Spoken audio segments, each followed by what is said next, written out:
I'm bringing on the Mick Jagger, Bruce Springsteen, and Bono, all rolled into one. This is the guy. Now, when you see him, you're gonna go, really? But he is the rock star of the spiritual movement. He is a rock star. Eckhart Tolle is the person who embodies and is literally walking presence. So when I first read Eckhart Tolle's book, A New Earth, everybody, of course, had read The Power of Now, and I read A New Earth. New Earth, life-changing, I would have to say. Central, most important book I ever read. I mean, if you never read if you only want to read one book in your life, I would say A New Earth is it. His teaching and his definition and understanding of ego turned the concept inside out for me and for a lot of other people who followed us on those A New Earth lessons. We actually broke the web back in 2008 when we first did those 10 lessons of A New Earth. His writings allowed us to understand for the first time, actually. Didn't you guys, what ego was? Because we always thought it meant just being arrogant. So, he calls his session The Awakening of Consciousness. Now, that's it. That's what we're here to do. The Awakening of Consciousness from the rock star himself, Eckhart Tolle.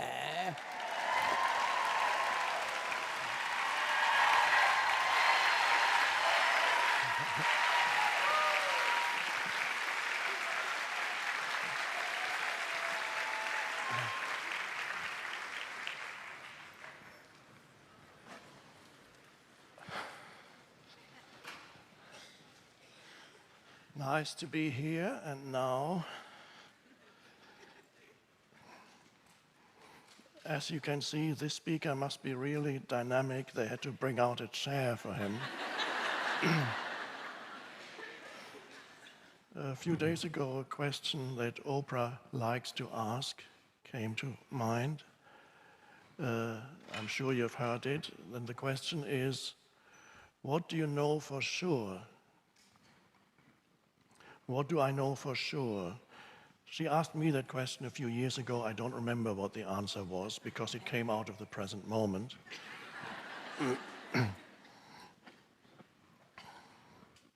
But it's a very interesting question. It can take you to a very deep level, as it can be answered on many levels. And what may be true on one level may not be true on a deeper level. I prefer the word deeper to higher, because higher kind of takes you out of yourself. Deeper takes you more deeply within. So an example, I could say, what do I know for sure? I know for sure that I'm sitting on a chair. That's the most surface level of things. I know for sure that this is a table. And of course, on one level, that is true. If you take it to a deeper level, if you really looked at this atomic and subatomic structure of this thing that I call chair and that I call table, then you would realize maybe it's not a table. On that level, it's not a table. It's atoms and molecules and 99% empty space in between. So it's no longer a table. It's true on this level, but not on a deeper level. And so you can go to many. I can say, what do I know? I know for sure that my books have changed the lives of millions of people because people keep telling me that. I assume they are honest. And that's true on one level, but if you take it to a deeper level, are they my books? Who am I? Where did these books come from? Am I the consciousness out of which these books came? I? What level of I? So you can then deeper and deeper, but it's not me, the person who wrote the books, it's the consciousness that used this so-called person as an instrument and used the mind. So you can go deeper and deeper, and so as I was pondering this, I finally arrived at the deepest answer that you cannot doubt. What do I know for sure? What do I know for sure? And if you go to the deepest level, because everything else can be questioned, including whether us sitting here is actually absolutely real. It seems to be, but on the other hand,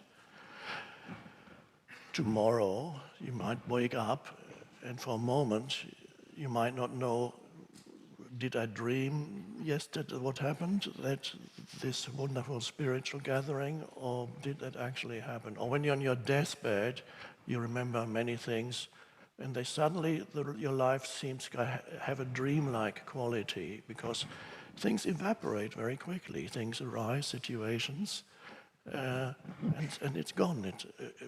There are many dreamlike qualities to a person's life. And many philosophers have questioned. They said, is life a dream? On some level, one could say that it is. Nobody can prove that this event here, you sitting here, listening to this man on the chair, that you are not dreaming this. You could be. Or the one consciousness is dreaming it. This is possible. Nobody can prove otherwise. So I cannot know for sure yet that we are actually here. So it means you have to go deeper. If I can't be sure that this is actually happening, what can I be sure of? It's maybe a dream. And then suddenly you arrive at something. You arrive at the realization that in order for a dream, even if it is a dream or reality, for anything to be, there needs to be a consciousness in which it appears. So even if it's a dream, the dream must appear in a consciousness. Without consciousness, there is nothing. There needs to be a light of consciousness for a dream to be experienced. So even if it's a dream, there is still a you that's experiencing the dream. Now, that you may not be the personality you, with a name and a personal history, a limited personal history and a limited personal future, but there is a presence there in which, if it is a dream or reality, in which this dream is being perceived, appears in the light of what? It appears in consciousness. There is an awareness in which the dream appears, if it is a dream. And now we have reached the deepest level of the question, what do I know for sure? What I know for sure, and I speak for everyone, is that at this moment I am conscious. Otherwise, there would be nothing. I must be conscious. I may be dreaming, but the dream is, I'm conscious. So that is the substratum, to use a geological term, for everything. One could use certain analogies. You could say it is like the canvas on which paintings appear.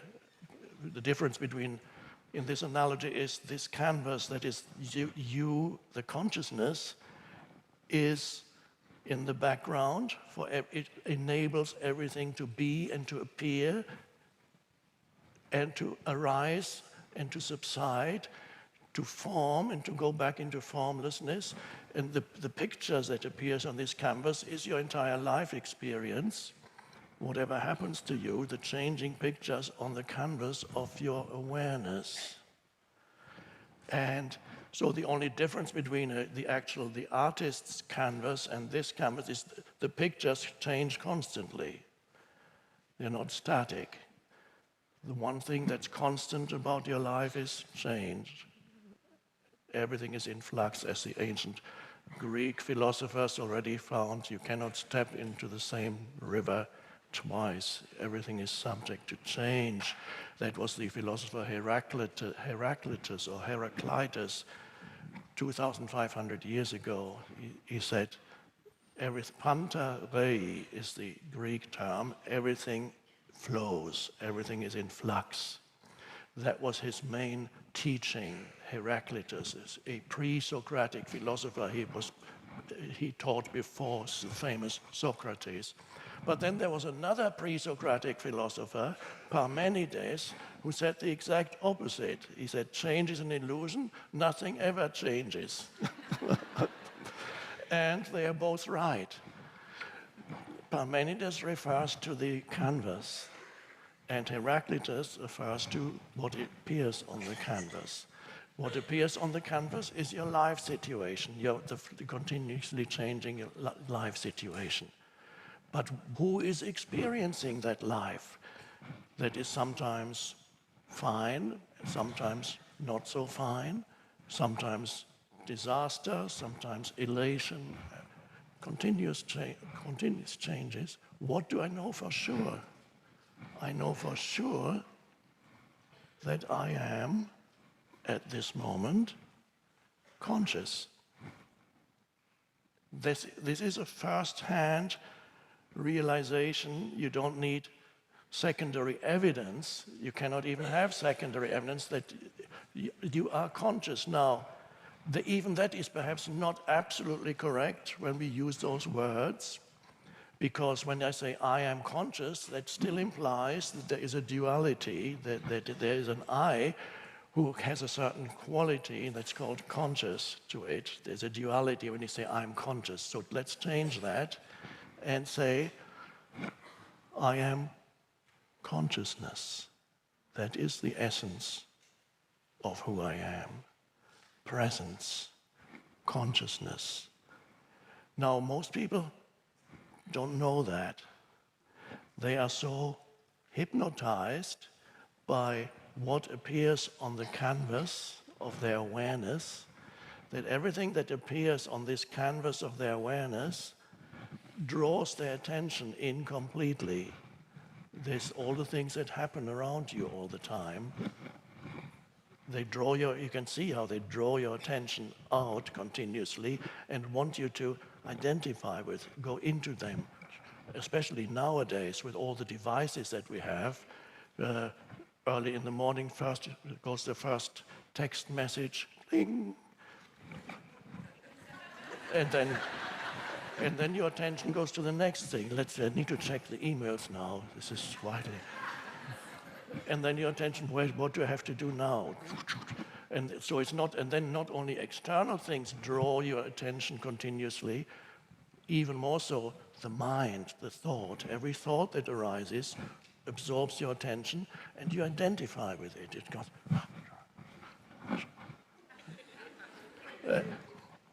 So most people are so drawn into that to them all that exists is all the stuff that appears on that, to continue for a moment with that analogy, all the stuff that appears on the screen of their awareness that hypnotizes them, and so they are not aware of the essential background to their lives. They are not aware of their essential beingness. They are not aware of the essential I am. I am is the most profound truth. So what do I know for sure? So the most profound and unquestionable answer is I am. I know that for sure. But don't add anything to it, because that's temporary. That's a temporary appearance on the screen of the I am awareness. Now, spiritual awakening or the awakening of consciousness, because when you don't know that, when you're hypnotized by everything that arises externally and internally in your mind, well, ultimately it's all internal, because for you to know anything, it must arise within you. So you need to be aware. Most people are not aware that that dimension exists in them. So, and that's a terrible, one could almost say their life is deprived, the most essential dimension is missing. They don't know the I am. And the I am is an interesting thing that's used in different spiritual traditions. God's definition of him, her, or itself is, I am that I am. Jesus said, or is supposed to have said, nobody knows for sure, of course, because it went through so many people writing and translating, I am the light of the world. That's in the Gospel of John. And in another Gospel, he said, you are the light of the world. And both, of course, are correct. So, what is the light of, what does he mean? You are the light of the world. That is his way. If he had said, you are consciousness, people would have said, what? What? But at least by using light, they have some analogy, and so perhaps they could get a little bit of a sense of what he was talking about. Now, the important thing is, as we sit here, for you to come to this realization, and many of you already are in touch with that dimension within themselves, to actually realize at first hand what it means when you say, I am, and add nothing to it. And then what follows the I am, or you can use a little mantra that in especially the Indian sage Ramana Maharshi recommended highly. He said, sit down in meditation, ask yourself the question, who am I? And so many people tried that, and some succeeded, and some didn't. A little secret, if you find an answer to who am I on a level of concepts, then you didn't get it. So on the level of concepts, there is no answer to who am I. The answer is wrong. That's a bit a Zen-like thing. Whatever answer you give is wrong, because when you ask yourself, who am I? And you need to enter a state of alertness, almost as if you were listening. This is just an analogy, but the kind of alertness that you may be familiar with when you, let's say you are in a room or outside somewhere, you're trying to listen to a distant noise. I gave an example of that in A New Earth. Trying to listen to distant noise, you need to be alert so that you can hear it, and that alertness is an aware presence without thinking. It is just an alert presence that goes, ah. Who am I is meant to take you into that state of presence. And that state of presence is the answer. So there's no conceptual answer. There's only the answer of experiencing yourself as pure presence. And that is not difficult. It's between two thoughts. The gap between two thoughts is the I am presence. You experience yourself as the canvas, as the consciousness. So here's one thought comes to an end, the other one hasn't arisen yet, and in between two thoughts, for example now, you have a moment of spaciousness. And in that spaciousness, you sit here and you just look around and you take everything in, and you come to the amazing realization that you do not always need to conceptualize, interpret, or label everything that comes into your awareness. You can just be there as a pure presence, and then that is another way of knowing things. In our intellectualized, mentally overstimulated civilization, we believe that the only way of knowing things is to analyze and to conceptualize. But that's only one way. Yes, there is a place for it. But if that's all you know, let's take an example. You go into a forest and you walk in the forest.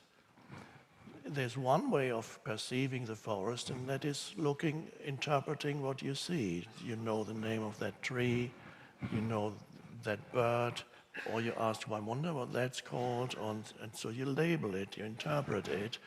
You might be very knowledgeable, so you can explain to people what these things are, how these plants grow, how old that tree might be, and so on.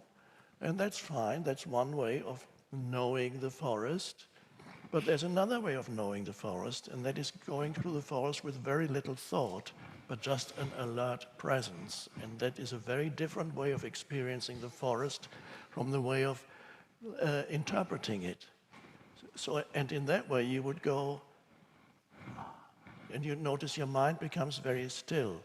And in that stillness, you perceive everything, but in addition to perceiving everything, you are aware of an underlying presence.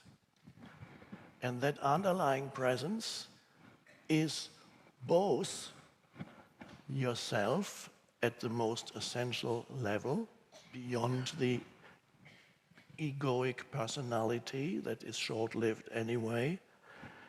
There is the yourself as the conscious presence, but then you can also sense a presence, the presence of the forest, that science could never reveal to you, that the analytical knowledge could never reveal to you. You become aware of the sacredness of the forest, and you connect with whatever you're perceiving at a deep level. You feel a connectedness with the trees and the plants and the totality of the forest in a way that you could never have experienced if your only way of knowing the forest had been the conceptualizing mind. So, and it is not necessarily the case that you need to be in either one or the other. It is possible for us to be in both dimensions, so that we are not obsessively interpreting, but we can occasionally interpret and then go back into alert stillness, being the awareness in which all this arises. Then you feel a connectedness with everything that before you could not feel when you only related to it through the conceptualizing mind, because the conceptualizing mind brings up barriers between yourself and the other. And the same thing applies to human beings. When you meet a human being, if you're not aware with a deeper dimension within yourself, the essence dimension, as I sometimes call it, or your essence identity, then you cannot be aware of the essence of another human being that you meet. All you see then is the physical form. That's often the first thing you see, which either you find pleasing or not pleasing, or it attracts you, or it leaves you indifferent. You like it or you don't like it. And then as you start speaking to another person, you interact on the mind level and the emotional level also, and so you get the mental emotional conditioning of that person, and then you relate on that level to that person, and immediately you interpret that person. You have opinions about that person. You have judgments about that person. Many people are very quick to judge. The moment they meet somebody, 2 minutes later they've formulated an opinion about you. And I often find it difficult. People sometimes ask me after I meet some, what did you think of such and such a person that you met this morning? And I go, nothing. Because now if you ask me now, I can start thinking and I can probably come up with something and tell you something in a few minutes. But so far, I had not formulated any thought about that. I just communicated with that person, and I had no thoughts about that person. I enjoyed the interaction, but I have no particular opinion. So what we call the ability of humans to have empathy not only for other human beings, but also to have empathy for nature, to have that sense of benevolence towards other life forms, benevolence, another word for which is goodwill, or we could even be daring and say love, not in the conventional sense, but true love, which is a sense of connectedness with another.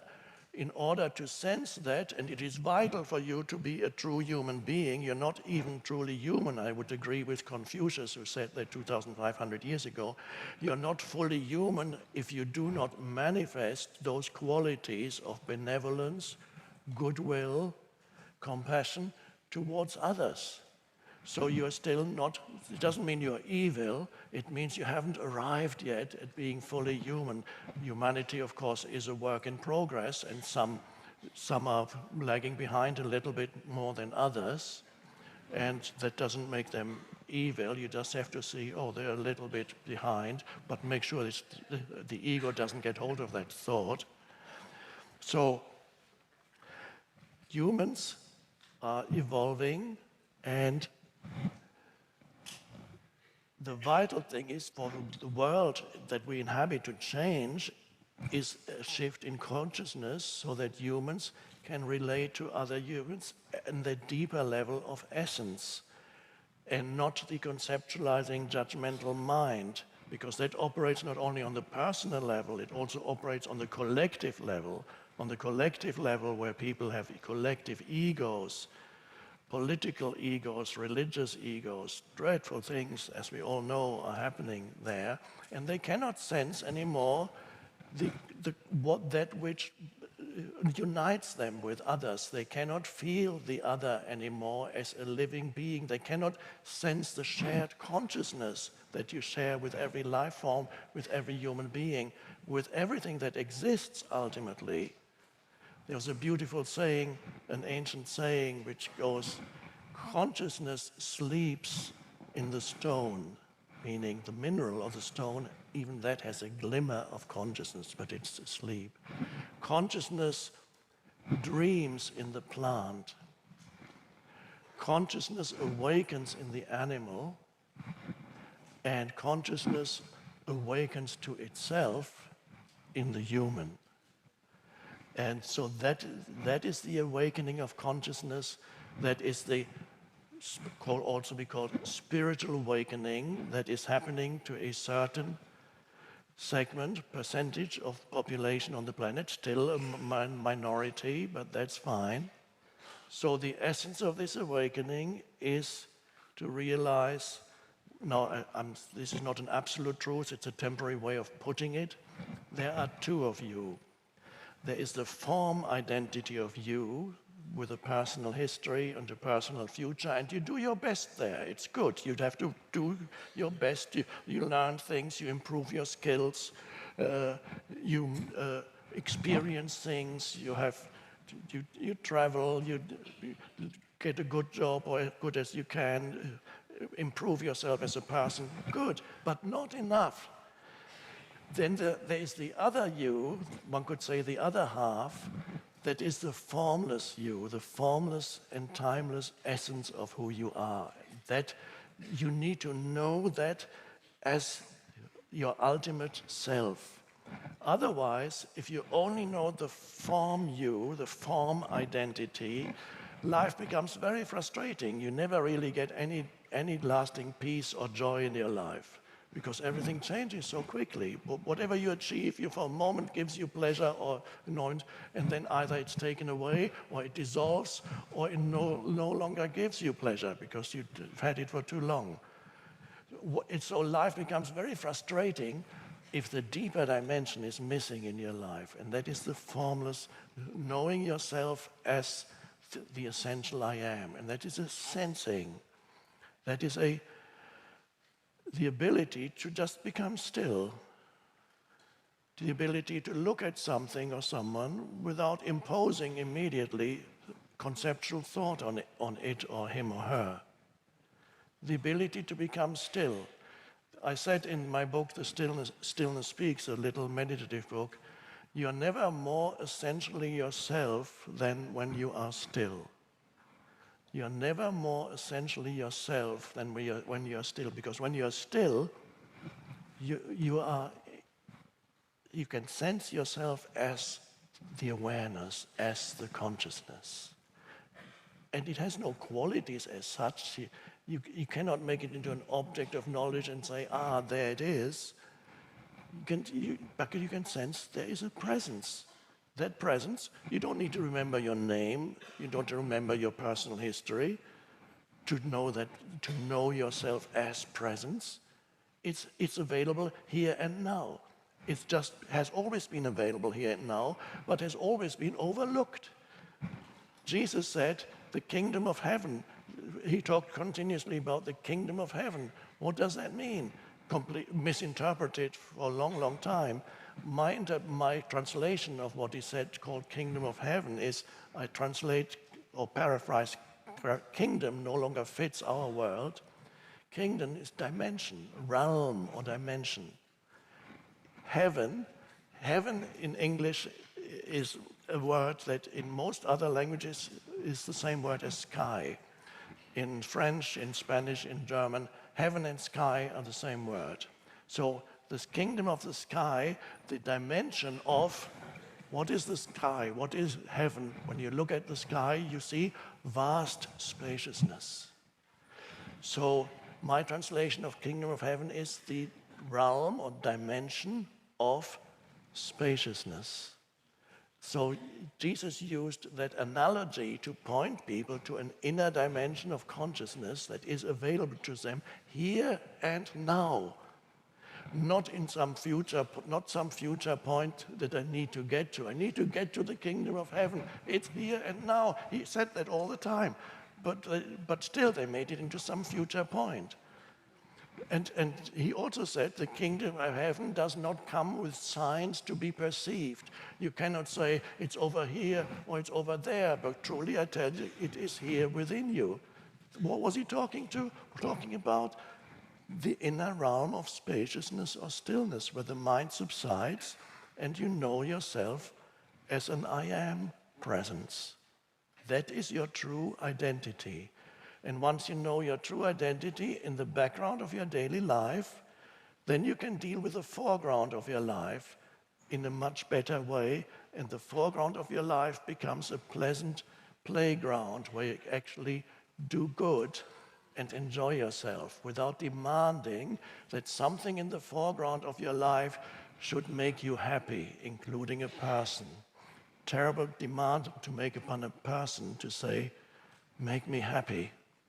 It's a recipe for disaster, as you might have experienced it. This make me happy usually ends in divorce, and it usually means make me unhappy. So anything that you expect to make you happy in this world is not going to make you happy. Brief moments perhaps, but not any lasting happiness. Nothing can give you lasting happiness except the realization of the I am presence. There is a peace and a joy, a very subtle joy in there. And then the world is no longer such a frustrating place. Yes, challenges still come, but the way you deal with them is more peaceful. You don't create drama out of little challenges. You don't create huge unhappiness when things go wrong. That's the shift, that's the awakening of consciousness, and this is the purpose of your life, is to embody that. Whatever other purpose there is, and that varies from person to person, but whatever your individual purpose is, it needs to be aligned with the universal purpose of your life, and that is awakening consciousness. Thank you.